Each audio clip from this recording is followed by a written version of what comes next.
Actividad educacional en torno al lucro, a obtener lucro, a maximizar el lucro que distribuyo a los propietarios del establecimiento, tengo que cobrar el arancel más alto posible y entregar la calidad más baja posible, porque el costo en educación es la calidad. Cualquier incremento de calidad significa incrementos de costo. Menos alumnos por profesor, más costo, más profesores calificados, programas de entrenamiento de los profesores, costo, mejores bibliotecas, costo, mejor infraestructura, costo. Entonces, naturalmente, matemáticamente uno tendría que decir, si yo quiero generar lucro y maximizar ese lucro, hacerlo lo más posible, rentabilizar mi inversión, porque esa es la lógica del lucro, la mayor rentabilidad de la inversión que hago en educación se logra a máximos precios y a bajos costos, o sea, baja calidad. Y es absolutamente incompatible con la idea del derecho a la educación, porque en primer lugar uno tiene que partir con la base de que los derechos no pueden tener precio. Si es un derecho, tengo que tener acceso y no comprar ese derecho. Cuando yo le pongo precio a un derecho, yo establezco una limitación a ese derecho. Yo niego el derecho. Cualquier limitación a un derecho es una forma de negar el derecho. Contradice el principio del derecho, el que uno podría definir como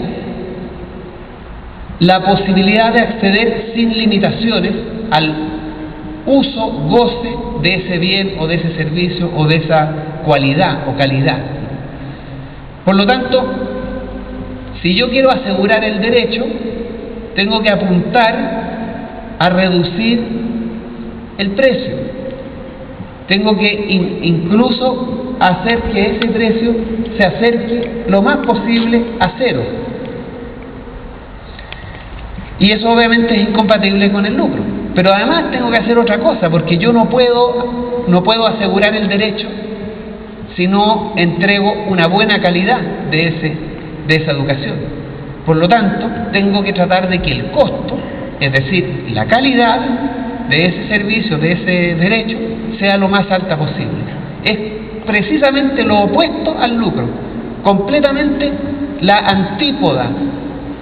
Derecho significa precio cero, costo máximo.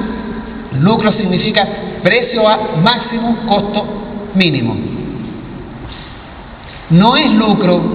Muchos rectores de universidades privadas, lo he escuchado en la defensa de su actividad, se han puesto muy socialistas estos rectores de universidades privadas.